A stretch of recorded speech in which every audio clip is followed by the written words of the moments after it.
Boomers think that Gen Z is lazy, and Gen Z thinks that boomers are out of touch. I am a boomer with a Gen Z child. I spent the last 20 years in corporate America training human behavior, and here's what they're both getting wrong. My Gen Z child was a challenge to raise. I had to do the walk of shame multiple times in the high school, and I learned to realize that there's probably at least 20% of Gen Z kids that are struggling. So it allowed me to read the books on Gen Z, understand how they think, the way they think, and experience them from that level. As a corporate trainer, I'm also training Gen Z regularly, and I have an experience with them. Being the youngest of the baby boomers, I have this unique perspective I want to share with you with what's actually occurring. Gen Z is the first generation to grow up completely on technology. When I was young, there was a paradigm where the mother would raise the kids. Now, what I'm suggesting is that each decade, each generation grows up differently based upon the conditioning and the economic, what's going on with the parental situation. A lot of people have zero awareness that we have mirror neurons.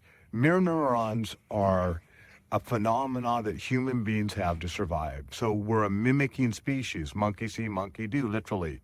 So if I watch a YouTuber or Instagrammer or a Snapchatter, I'll see a behavior and I'll mimic it and I'll put it into my existence because it's cute, smart, or glib or makes me feel significant. Gen Z has a lot of information being piped into their heads because of the cell phone. So Gen Z is super smart and they think differently. Gen Z, they can lack the wisdom of the experience though. They also have a need for things quickly because everything moves quicker. We want quicker internet. And now we're also addicted to the cell phones. We get a dopamine hit every time we look at the cell phone. Every time we get a like, we get a dopamine hit. So now we're addicted to the cell phone.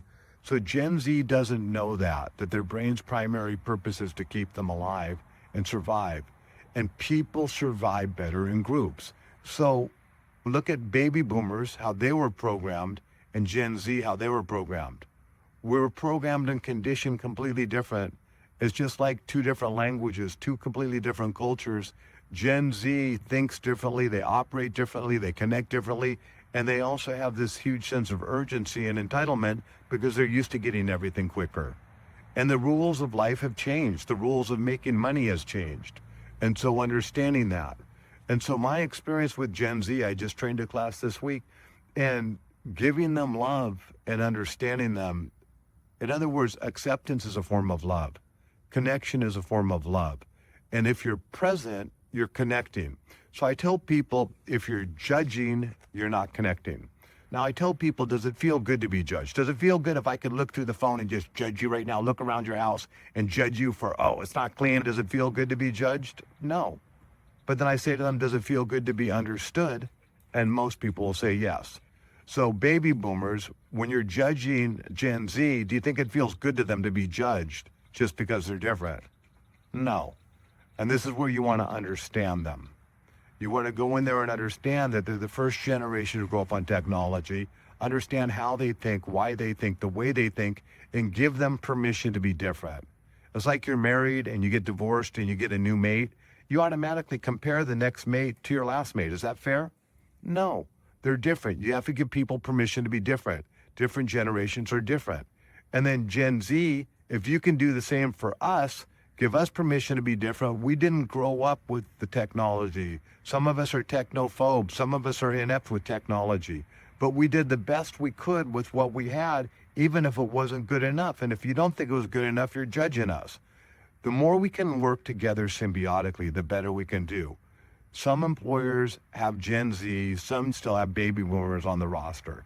And so having the ability to understand each other and understand where they came from is half of the battle. They say without connection, there is no influence. Now remember, with judgment, you lose influence. So if you're judging Gen Z or Gen Z, if you're judging baby boomers, you're losing influence.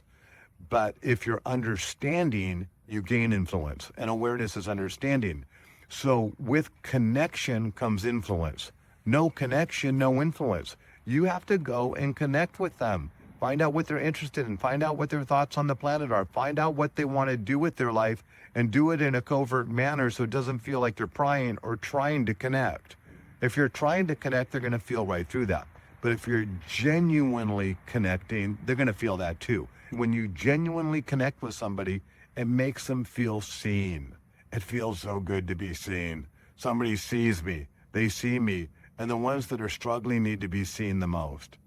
Gen Z in my classes, what I've seen is when I give them unconditional acceptance and unconditional love is when they do the best. They warm up, they smile, their faces soften, and let them contribute and understand them. The more we can empower them, the greater the chance we have on the planet, because eventually they're going to be driving the planet. Some people call Gen Z the snowflake generation. That's deriding. I don't mean it to be deriding. I'm talking about human transformation. So a snowflake is somebody that's soft and they melt when times get tough. And a diamond is somebody that's strong because they utilize the pressure to make themselves something special. And this is a super conscious human being that has a heightened sense of awareness and understands that until you've walked 1,000 miles in somebody else's shoes, you don't know who they are. So it's in the understanding that allows us to have connection. And it's in the connection that we have influence, we have love, and we work symbiotically, mutually beneficially with each other. Make the workplace better, it'll make the family better, probably make everything better.